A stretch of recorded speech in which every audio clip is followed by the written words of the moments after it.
예, 총리님 수고 많으십니다. 연천 동천 출신 김성원입니다. 몇 가지 좀, 총리 후보자님의 이제 소신을 좀 한번 좀 들어보고자 합니다. 검경 수사권 조정, 저희 후보님 어떻게 생각하시는지 간단하게 좀 한번 말씀해 주시죠. 네, 필요하다고 생각합니다. 기술적인 문제는 따를 거라고 봅니다만. 예. 좀 적극적으로 좀 찬성하시는 편이라고 이해해도 되나요? 네, 우선은 대선 공약으로 제시됐던 것이고요. 예. 대선 공약은 제가 알고 있고요. 대선 공약 말고 후보님의 평소 소식이라든가. 예, 일상적인 1차 수사에서 경찰의 권한이 너무 없지 않는가. 네, 이런 생각을 항상 갖고 있었습니다. 2010년도인가요? 그때도 한번 우리 검경 수사권 조정 한번 양측의 의견이 부딪힌 적이 있었지 않습니까? 그때 혹시 기억하십니까? 후보자님 어떤 스탠스였었는지? 저는 경찰에 기초적인 수사권을 주는 것이 좋겠다 이쪽이었던 것으로 기억합니다만. 예, 알겠습니다. 자, 이제 두 번째로요. 저 인권위원회 있지 않습니까? 인권위요? 네. 예, 인권위의 헌법 기구화. 이거에 대해서는 좀 어떻게 생각하시는지요? 됐으면 좋겠다는 생각입니다만은 그렇게 네. 이렇게 강하게 주장하는 편은 아닙니다. 예. 오늘 저희 문재인 대통령님께서 위상 강화 지시를 하셔가지고 아마 네. 헌법 기구화 이제 인권위의 이제 가장 큰 수건 사업 아니겠습니까? 헌법 기구화 하는 게. 네. 예. 그거 아마 좀 추진하는 것 같습니다. 그런 네, 식으로. 김대중 정부 때 인권위를 처음 네. 만들었을 때 그때의 일이 생각이 납니다. 예. 그러니까 조금 놀라셨죠? 오늘 문재인 대통령님께서 인권위에 대해서 헌법 기구화 이렇게 위상을 강화하기 위해서 이렇게 한다고 하는 게. 네. 자, 그거에 관련해서 제가 어떻게 보면 우려에 조금 말씀을 좀 드리고자 하고, 그 다음에 좀 해결 방안을 좀 한번 듣고자 합니다. 네. 이게 지금 우리 국민적 지지를 받고 있고, 또 잘한다, 문재인 정부가 잘한다고 하는 건 저도 인정을 합니다. 근데 그럴수록 좀 더 신중하고 조심하고 이렇게 해야지 된다고 생각합니다. 후보님도 그거에 대해서는 동의하시죠? 네. 예.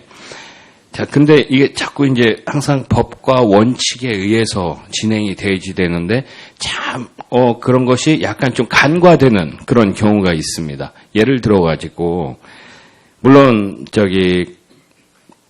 대통령 소속이죠, 감사원이.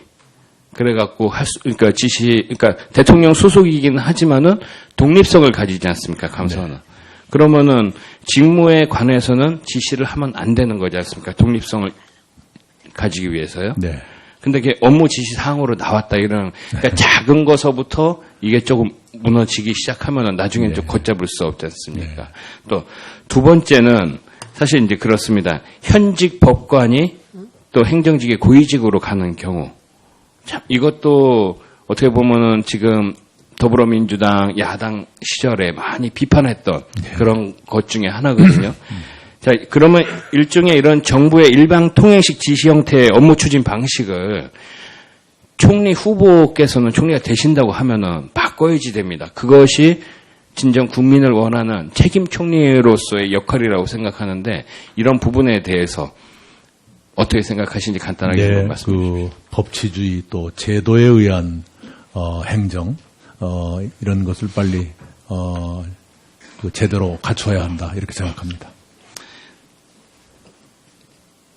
네, 알겠습니다. 자, 4대강 관련해가지고 제가 한번 실제 이제 전남지사로서 보셨을 때 그때 한번 좀 질문을 한번 드릴게요.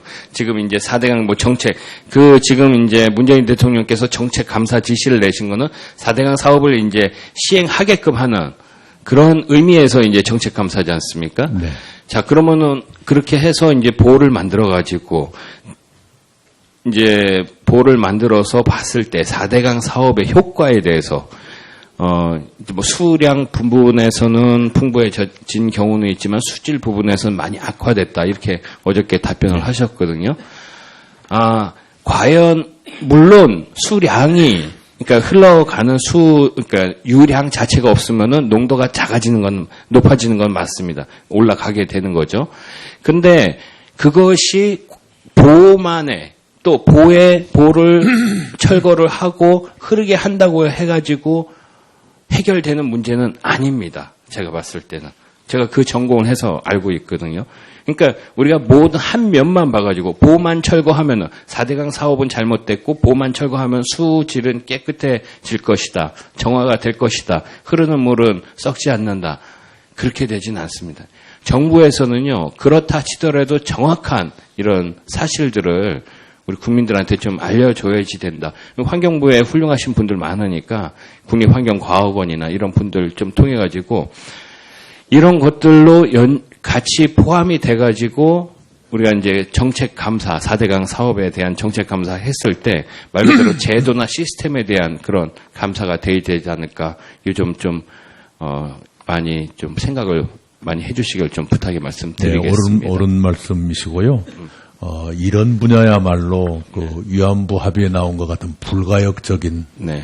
가장 완벽한 기술이 도입돼야 한다 이런 생각을 합니다. 네. 여러 가지를 시뮬레이션 해가지고 실제로 현실에서 어떤 일이 벌어질 것인가 하는 것을 충분히 검증하고 선택을 했으면 좋겠습니다. 요즘에 건설부에서 네. 그 하구뚝을 어떻게 할 것인가 하는 시뮬레이션을 지금 하고 있는 것 같습니다만 보에 대해서도 좀 그런 연구를 확실하게 했으면 좋겠습니다. 영산강 하국뚝 말씀하시는 거죠? 영산강뿐 4대강이 전부 뚝이 있지 않습니까? 예. 비슷한 요구를 하고 있습니다만 예. 아직도 그 기술적인 결론을 못 내리고 있습니다. 없앤다고 될 것인가? 네.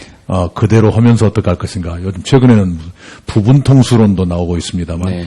보에 대해서도 비슷한 여러 가지 이론이 있을 수 있다고 생각했어요. 그걸 그냥 이론으로 하지 말고 실제로 해보면 수량은 어떻게 되고 수위가 얼마나 낮아지고 수위가 낮아지면 인근의 농토는 어떻게 되고 수질은 정말 좋아지는가 이런 것들을 종합적으로 전부 검증을 하고 확인하는 그런 절차가 있었으면 좋겠다 생각합니다. 네. 우리 재보충질의 이제 마지막으로 제 미세먼지 관련해가지고 이제 말씀드리겠는데, 미세먼지 관련해갖고 많은 의원들께서 말씀 주셨어요. 질의도 많이 하시고 답변도 많이 하셨는데, 지금 당장의 문제는 이제 미세먼지가 문제지만은 그렇게 해가지고 대통령께서 석탄 화력발전소 가동을 일시 중단하라는 또 업무 지시 3호를 또 이렇게 내리시고 하셨는데, 자, 그런 거, 작은 거서부터 하나하나 이렇게 해 나간다는 거는 좋습니다만은, 바로 올 여름이 걱정이 아마 되실 겁니다.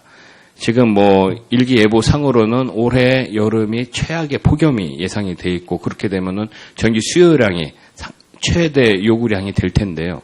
또 그렇게 되면은, 전기요금 인상에 대해서 이게 또 정부에서는 아마 또 많은 난관에 부딪힐 확률이 높습니다. 자, 미세먼지를 잡기 위해서 전기요금을 올릴 수밖에 없다. 지금 이 얘기를 안 하고 있는데 저는 지금서부터라도 이런 거 국민들의 이해와 협조를 부탁드린다는 그런 활동을 해야지 되지 않나 이렇게 생각하는데 이 부분에 대해서는 어떻게 좀 해결을 하실 건지 좀 네, 그건 이미 발표가 돼 있습니다만은 올해는 우선 30년 넘은 석탄 화력 발전소를 6월에 한 달 동안만 가동 정지한다. 현재 이렇게 돼 있죠, 아마.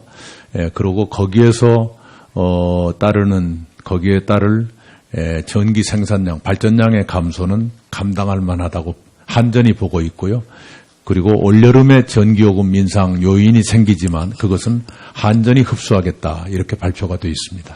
이제 올 여름은 그렇지만은 이제 장기적으로 봐갖고는 그 화력 발전소를 많이 줄이고 그 다음에 또 많이 그 오염물을 배출하는 에너지를 거의 제로로 이렇게 하겠다는 거 아니겠습니까? 네. 그러면은 당연히 전기요금은 매년 많이 뛸 수밖에 없는 상황이고. 네, 그런 데 대한 중장기적인 대비를 갖추고 네. 시행해 나가야 될 것이고요. 오늘 보도를 보니까 어느 원전의 설계가 중단됐다. 그래서 원전 신규 건설 중단의 그 여파가 벌써 나타났다. 이런 보도가 벌써 나오고 있습니다. 이제 준비를 단단히 해야 될 것 같은 생각이 듭니다. 예, 알겠습니다. 이상입니다. 예, 김성훈 의원님 수고하셨습니다. 다음은 바른정당의 존경하는 김용태 의원님 수고하시겠습니다.